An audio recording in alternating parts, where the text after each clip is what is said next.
Hello and welcome to another episode of the Terry McGriff Show. Just another wonderful day to be alive. I'm just so happy to be here, along with my illustrious co-host Andre L. Sullivan, sitting in those beautiful iHeart studios. Andre, how you doing, my friend? I'm doing well. It's a hot one today. It's a hot Yeah, one. yes, it is. It's a hot one. I've been out there today, man. Just, whew, it's Florida, man. It's summertime in Florida. School about out. We had spring games last week. I think got a couple of more high school spring games this week. Hey, everybody getting ready to try to talk on vacation. The world is coming back to normal somewhat. People are activities, a lot of good stuff going on, a lot of good news that making everybody happy right now, man. And it's just a good and happy thing to be alive, especially with me. I'm just happy, happy, happy, and got a lot of good news. I'm gonna break some news today too. I'm gonna break the news, but first we're gonna sit down and just tell everybody thank you for all our fans for watching us. And if you like our content, please hit that the like button, and then put that subscribe button, subscribe to our channel.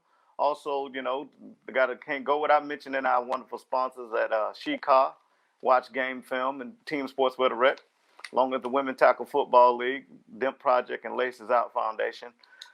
But let's start this thing off with this, man. Got some beautiful, beautiful news to break here. The Women's Tackle Football League finally got an agreement and confirmation that they will play in their championship, which is called the Legacy Bowl, on July 31st this year in Dana J. Dykhouse Stadium, the beautiful stadium right there on the campus of South Dakota State University, the Jackrabbits home field, and we'll be having our championship games right there, So it's going to be beautiful. Beautiful, beautiful, beautiful. So I was happy to go ahead and get that done and break that to the world, man. Just got a lot of great stuff going on right now in the world of tackle football, especially women's tackle football is in full effect right now. We just finished week 2 of our season. A lot of good games went on this weekend, and I think we got one game for the weekend, for Memorial Day weekend, and everybody else is having that bye week so they can enjoy that time with their family. I don't know what you do. I'm going to have me some barbecue. I don't know about you. And just thankful for the sacrifices of all those veterans out there that gave that ultimate sacrifice this week. Memorial Island's that on Monday, that ultimate sacrifice for giving their lives for our country. So, but we're going to talk about, they're going to jump into these topics real quick, man. Let's talk about, one of the things I want to talk about, there was a lot of crazy injuries last year. And so a lot of good players, as usually as of every year, but we had some players that were really impactful to their teams not being there. So we're going to talk about some of those players and people who we think that's going to be our prediction for the comeback player of the year this year. So in 2021, in the 2021 season. So we're gonna check that out. Also, we're gonna talk about talk about a little bit about the Jags OTAs. They just finishing up, so that's pretty interesting. And along, we already know about the Aaron Rodgers situation. Now Julio Jones, it was a rumor going around about him being traded before the draft, but now that's up and going again. Now that June's approaching, we're going to see who we think will be the best fits for Julio should the Falcons trade them. All right, let's get into it then, my friend. Let's talk about this. There was a bunch of crazy injuries. We know about Dak Prescott, Von Miller, a couple of other players. I got those guys going to come back with a vengeance. There's going to be some guys that were injured out there that's going to come back with a vengeance. And I think because not only did they're going to have the benefits, so like now with the OTAs, they're going to have the benefits of all that other training, and things are opening back up to somewhat to normal. Those guys are going to really be able to make an impact before they went really out there. I'm going to start with a couple of mine. My first one that I want to talk about, who I think is one of my picks for a comeback player of the year, and I think he's going to come back with a vengeance, is OBJ, Odell Beckham Jr. Cleveland seems to be finally got a decent coach, somebody and they finally figure out a way to distribute the ball and use the running game, which I think is going to really, really help OBJ. Do I think he's going to get about 20 touchdowns? No, but I think the impact that he's going to make out there this year is really going to set him up as far as getting that Comeback Player of the Year award. I think he's really going to be impactful, not maybe in the numbers, but even though I think his numbers are going to be good, but because they have so many other weapons around, and he's kind of the forgotten man, he's going to come back with a vengeance because you're not going to really see him as the guy that they're going to be doubling. So he's kind of going to be my under the radar guy, and he's going to come back with a vengeance. I think he's going to be another guy who is not so, who's going to be probably the mainstay of the offense at the moment that they say he's fully ready to go, is going to be Saquon Barkley. Saquon Barkley was the man before he got injured. He's going to be the man once they say he's full go. They're going to need him to set up the rest of the new guys that they got in that passing game. And so I see Saquon as one of the other guys that I as want to be one of my comeback players. I got a couple more, but I want to hear what you think. Who you got? I ain't one. I ain't even finna play with you today with picking a bunch of different ones. Man, listen, I said, the Jacksonville Jaguars this year got lucky and got probably one of the biggest quarterbacks to come out of the draft in some time. Mm-hmm. But we say that every year about the draft because last year the Cincinnati Bengals guy, and he was on my list too. Guy to come out of the draft in some time, and he went down early, tore his ACL, MCL, and honestly, I just feel like the Bengals put too much on him too early. And and literally they tried to make that man Jesus Christ in cleats, and it's not, and it wasn't fair. And but it's okay though, because like we said, this is the comeback award of the year. And off rip, the Bengals said we got to make our guy happy, so they went and got Jamar Chase in the draft. Then got Jackson Carman from Clemson. Joseph Asai on the defensive end, just, and then got Chris Evans to run the ball to help out some of their guys already there. Listen, the Bengals set it up so Joe Burrow could be the Joe Burrow that they drafted last year, and before he got injured, the guy had already thrown 13 touchdowns and only 5 interceptions. Mm-hmm. So, it's not like he was a sloucher by no means, a stretch of the imagination. So, yeah, Joe Burrow, for me, will probably win Comeback Player of the Year. They got new uniforms, but the same guy, and that guy can still sling the ball around the barn. That's pretty good. I'm going to tell you a couple of guys I see on the defensive end. A guy who's destined for the Hall of Fame. There, you can tell the impact of him being gone the moment that he hit the ground was Von Miller with Denver. Von Miller is the heart and soul of that team, offensively or defensively. He as he goes, they go. And I think the fact that when he went down, it took a little of their willpower out of them.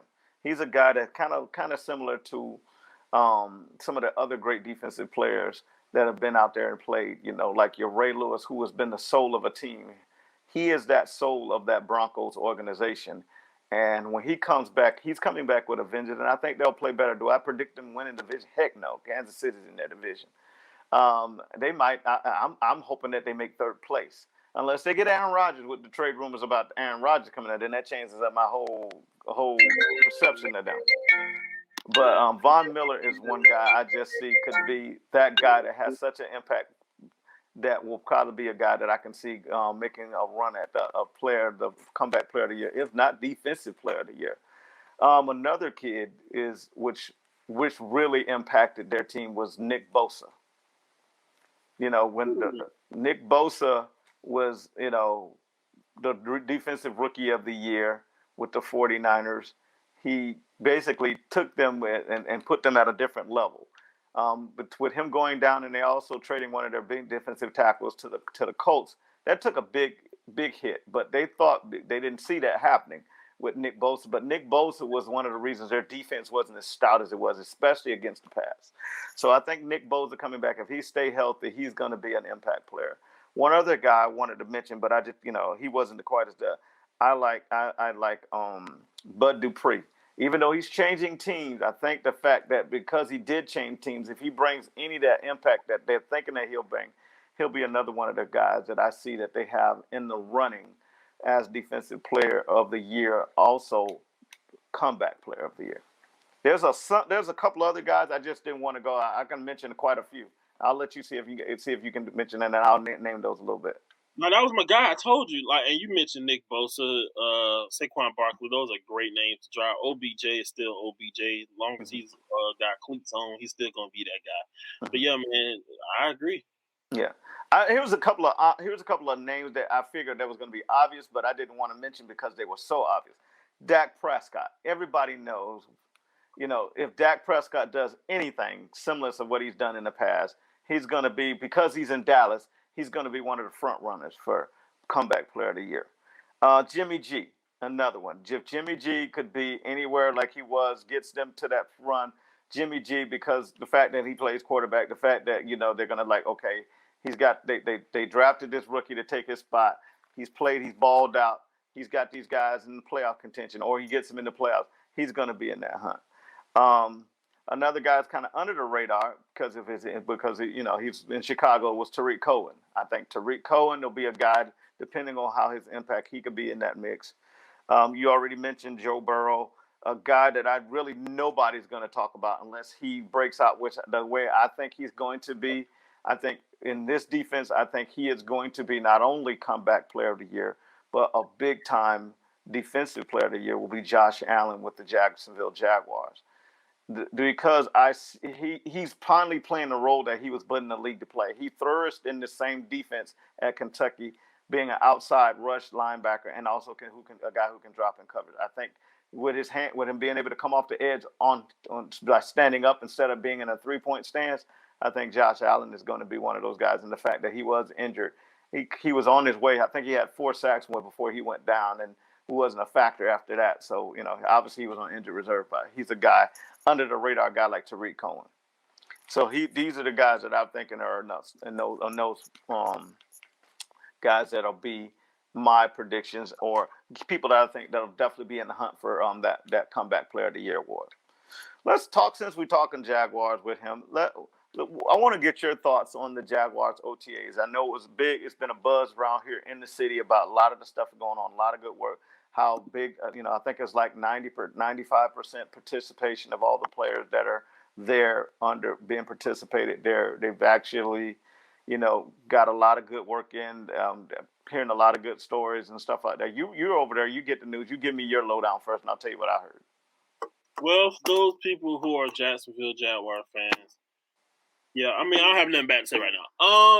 I thought I would. I look for stuff bad to say just because, they're my favorite team. People are like, oh, you're a homer. No, you're a homer. No. Right now, it's all go right now over there at TIAA Bank Field. And here's the thing that I've noticed just at being at a couple of the practices. One, everyone's really, really focused on Tim Tebow just because his name is Tim Tebow. Tim Tebow's focused on football. Tim Tebow has declined every request for an interview. And that's not just for me, because I ain't nobody. He's declined every request for media availability. And, of course, Jacksonville media loves them some Tebow. They've always have since he was number 5 for Nice High School. But it speaks to what he's trying to do as a football player, and that's just play the game. I've said this from Jump Street. We've made this more of a story than it is, but he's trying to play the game. The other big news: he is now number 1 on your call sheet and depth charts. Mr. Travis Etienne. He will be playing running back. Of course. But seeing him line up at slot during workouts. That was rookie minicamp, correct? No. Whoa, that was in OTAs? I was in OTAs. Okay. And that's what I want everybody to yes. Let that sit in your system for a minute. Yeah. Travis Etienne lined up at slot. Yeah. Yeah. That means they had both running backs in at the same time. Okie dokie.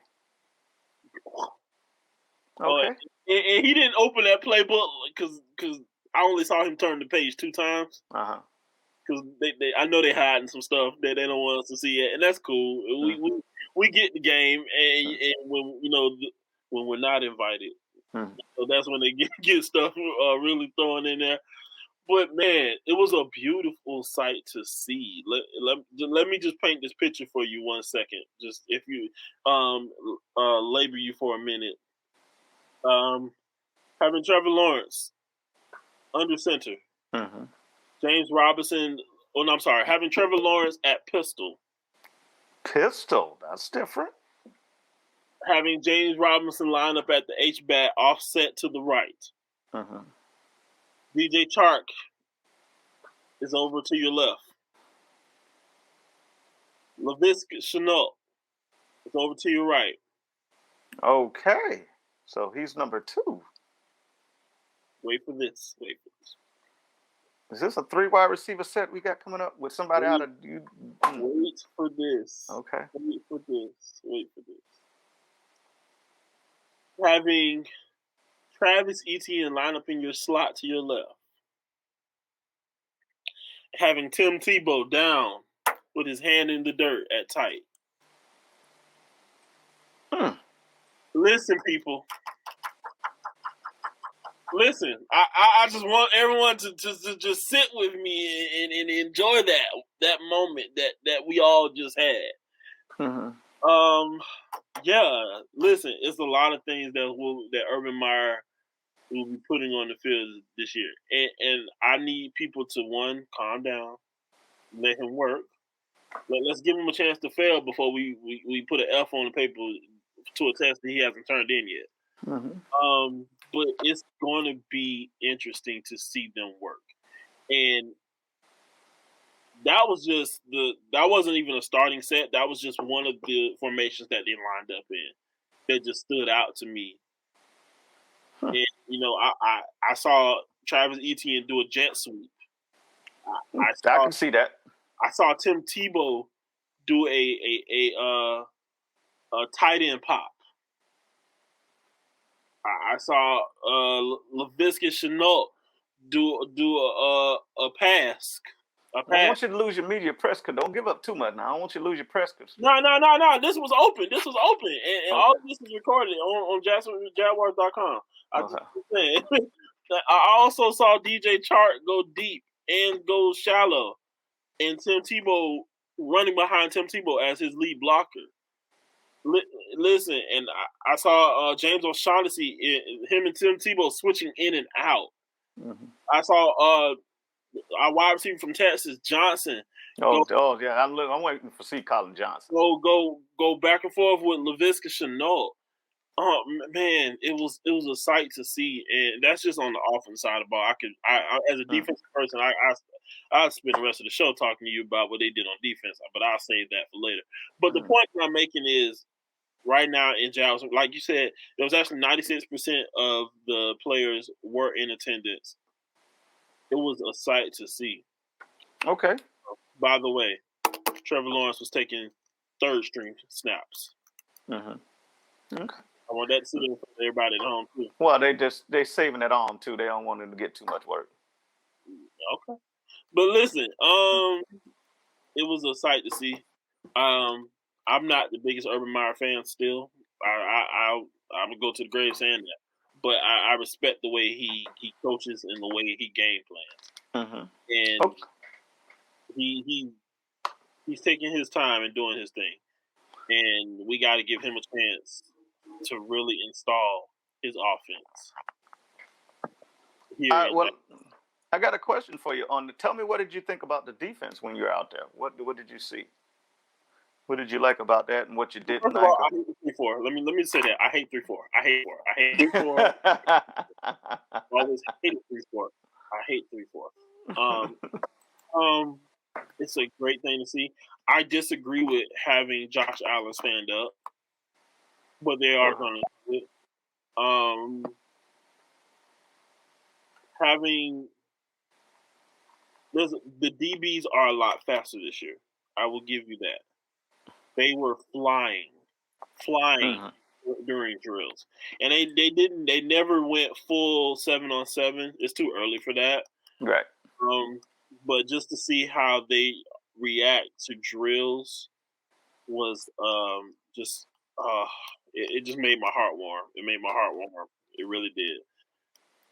I still have concerns in our linebacking core. Again, they said they're going base 3-4. I hate it.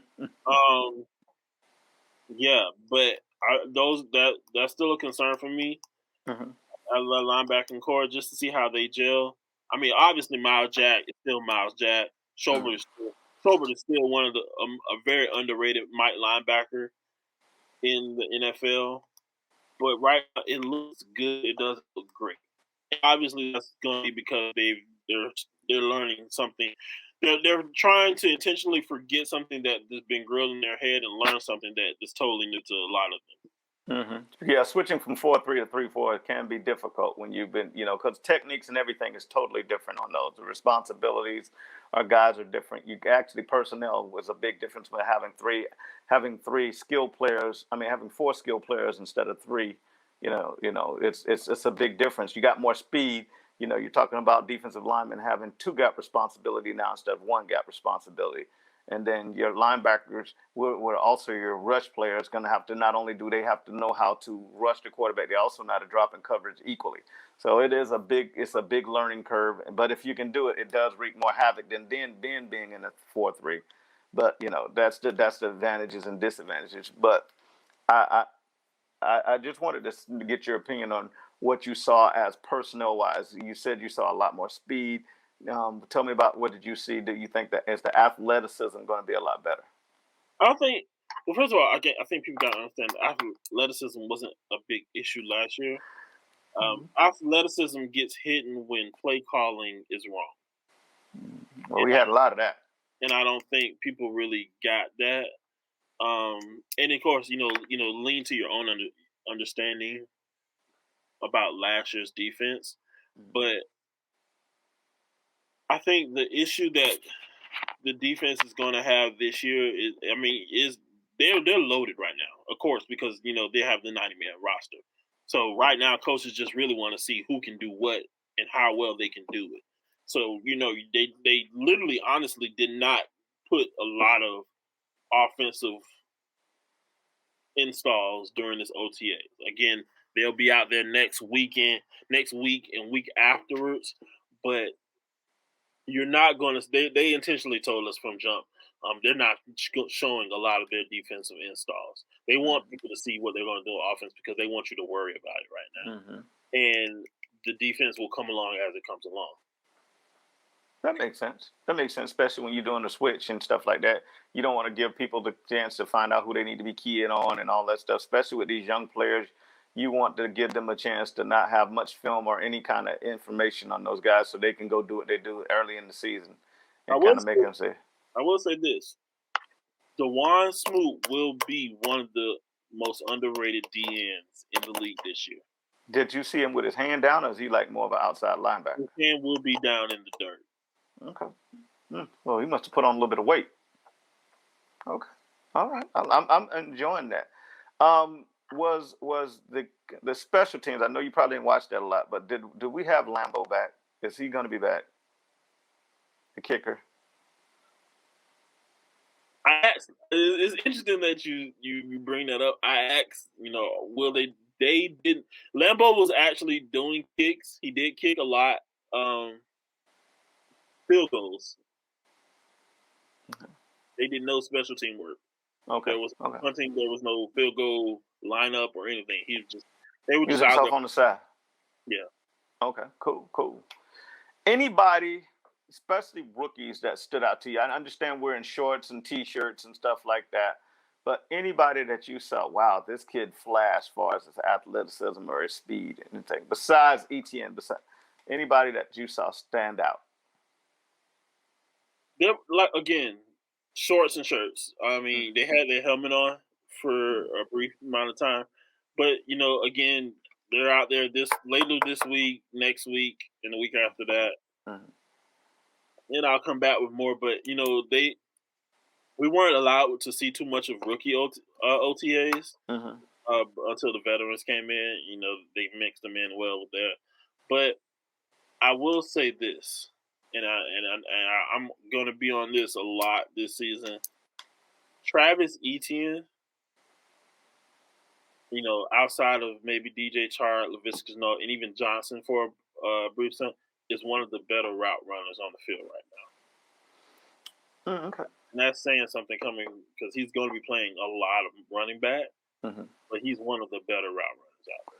Well, I noticed you didn't mention two guys that they picked up in free agency that I thought you might have been mentioning that. Philip Dorsett, and you didn't mention Marvin Jones, who were brought in for their speed. The reason why I didn't mention them, here's why. Hear me out.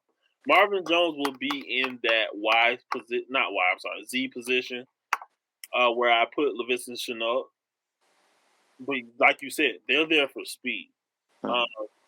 They've relegated those deep routes to DJ Chark. Who honestly I would like to see do a lot more shallow work. He's got good size too. He could be a good possession receiver. Exactly, but I mean, at the end of the day, once again, I got to remind our fans at home that it's OTAs. You see what they want you to see. The one thing I will say from what I've seen, there is a lot of talent that nobody knows about on that offensive side of the room. That wide receiver room, top to bottom, you may not know the names, but they're as talented as anybody in this league. You know what I mean? There's not a lot of household names. Maybe outside of there, people might know Marvin Jones, but I mean Philip Dorsett is in the probably top 15 of fastest people in the NFL. Obviously he's underrated, but DJ Chark has very, very good top end speed. Shenault is probably a running back paying wide receiver because he can truck anybody, and he's got pretty good speed. And he was coming off that injury before his rookie season, so I'm interested in to see what they got, back there in that room. And like we already discussed, Etienne is just going to be a straight weapon. Mismatch. Let's find who can mismatch him up against, and they're going to do what they can do with him. Defensively, like I said, I'm interested. I know you couldn't see us say a lot, but I'm interested to see what happens with that because that's a lot of youth that was infused into that defense, and a lot of speed. Especially you got those corners that they brought in free agency and the draft. That they're going to be able to run with anybody. I'm excited. Like I said, I'm not going to put my expectations up there at all. I'm going to just watch and see what happens because this thing could fall apart just as quickly as it seems that it could get really big. So it's going to be interesting. We'll keep an eye on it, and we'll see what happens as we go forward, as we go into training camp. All right. The rumor mill got heavy. We're going to switch topics. The rumor mill's been heavy with Julio Jones. We already know about Julio before the draft rumors. Now that June's coming around, they're saying the cap hit to the Falcons will be, not so substantial that they can't move him now. So we're going to talk about should they move him, and not should if they move him. Who would think would be some of the better landing spots for Julio Jones going into as being traded? I'm going to give you go first, and then I'll give you about 4 or 5 teams who I think would be great fits for Julio Jones. All right, let me give you 3.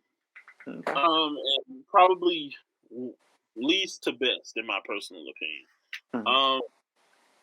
I hate to mention this team. I got an idea who it is already. But the first team is the Tennessee Titans. Yeah. There's been some lobbying from him by one of the receivers there. Listen. You pair someone like Julio Jones with his former teammate, Derrick Henry,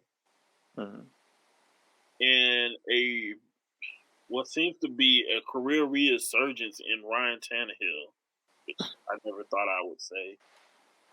But that just works. Like it, Would he be the number 1 or number 2 option there? That's the question, though. man, Because Julio could go out there with a potato sack and a do-rag as a helmet, and he's still gonna be the number 1 option. I don't care who on the other side of the field. But listen, and that's no disrespect to anybody playing receiver right now, but Julio is number 2 to Jesus.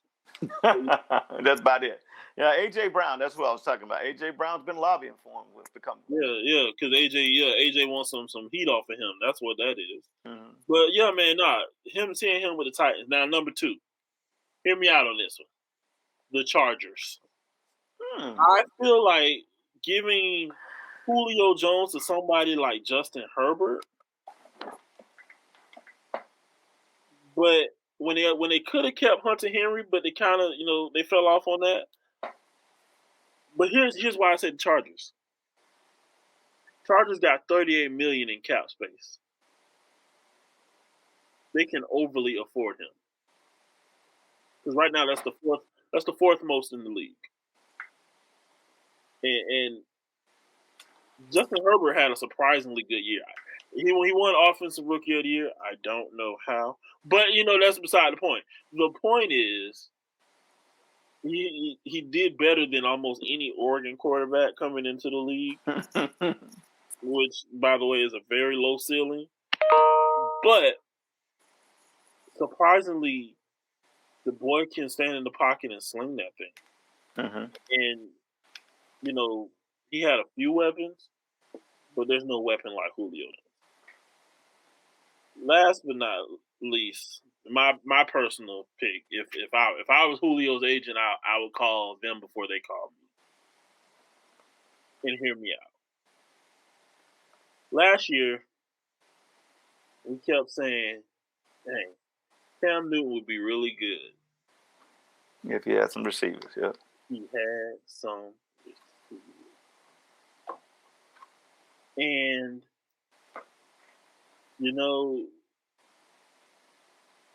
he lost one of the best slot receivers to play the game in some time in Julian Edelman. I apologize to him. Just imagine if Cam Newton or Mac Jones has a guy like Julio Jones at X. Like, Bill Belichick can do whatever Bill Belichick wants to do. Because no matter what you do, you got to put 2 guys on Julio. And if you forget to put 2 guys on Julio, Cam Newton can just throw it up there. And then if you just so happen to be crazy enough to put 2 guys on Julio and make the responsibility for everyone else on the field, Cam Newton taking off. Mm-hmm. And that right there almost makes it like Randy Moss 2.0. Puts him back in playoff contention too. Yeah. And I have some people that some teams that just made that I did make. I think the 49ers would be a good look. The Ravens, if Julio Jones wants to practice blocking DBs for the rest of his career. But yeah, man, those 3 teams that I named, I think would be the perfect fit for Julio. Okay, I got some interesting ones, and my criteria was, does he put them over the top, or does he make them an instant contender? And when I said yes to these teams, they had to have something that he had to work with too, whether it's at the quarterback position, wide receiver position, not even necessarily running back, but quarterback that could help him do a better job than what he is. Mm-hmm. Team number 1, because this team needs a number 1. They got some pretty good other weapons. Number 2s, and they got a good quarterback. Well, an excellent quarterback in my opinion, especially if he had Julio. The Pittsburgh Steelers. You pair Roethlisberger with Julio Jones, and now having Lord have mercy, the kids, they just re-signed him. Mr. Backflips ride the bicycle, you know what I'm talking about. the name of coming back to the Steelers. You're talking about instant credibility. Their offense is now back to elite status with Julio Jones with the Pittsburgh Steelers, because now you have a true number one with some good number two and number three options and a damn good tight end in Evan Ingram. Then they just brought in the kid from they just got drafted the kid back at number one from the Alabama. So now that puts their offense back at elite status. You put Julio Jones, pair him up with Roethlisberger alone. Now your offense is legitimate again, because, just imagine when he had Brown there. They were an elite offense. Now you go back to an elite status offense, which puts them probably in contention again for winning that division in Pittsburgh. Another good spot for him, which not that he don't need to be there, because he could, like you said, he would be number one to anybody, but maybe not number one here. He might be 1A or 1B. Sending him to Green Bay. Even though I don't think that that the Falcons would be that stupid, because that's playing against themselves. But sending him, first of all, the Packers would love it, because that probably fixes that issue that they had with Aaron Rodgers saying, "Hey, you didn't give me the help that he wants." They will have two top end receivers you can't double. You double one, the other one's going to kill you. So that's my second team, because it fixes a lot of issues that Green Bay had. Plus, they have a great running back in their backfield, and it helps them compete with that. It might be what they need to put them over the top to get to the Super Bowl. Or get back to the Super Bowl. They haven't been there since, I think, 2010. Team number 3 would be Baltimore Ravens. They drafted some guys. They got a speed guy, but they don't have a true number one. I would like to see that, because then I would like to see, would Lamar Jackson now be a legitimate passing quarterback now that he has a legitimate number one option to go to? He has decent tight ends. He has Brown, that's a deep threat. But now give him a number one receiving, number one target. Would he make that next step in the quarterback development to be an elite quarterback, not just with his legs, but with his arm? So that would be a good fit for me. Team number 5, for almost the same reason, the San Francisco 49ers. You put him with either Garoppolo, because I think Garoppolo would be good enough to get him the ball. Garoppolo's a good quarterback. Then you got an elite tight end. You got Deebo Samuel there. You got a good running. You have an excellent running game. Now you have a number one wide receiver threat that takes that heat away from all that. That would be one of the fits. That would be probably as interesting as watching him go anywhere else. And the next team I was going to say would be, you took my thunder with the Chargers, so I had to find somebody else. And it took me a minute. I'm not taking any other of these teams. Like I was going to say the Jets, but the Jets, they don't have what they need. But another team I think would be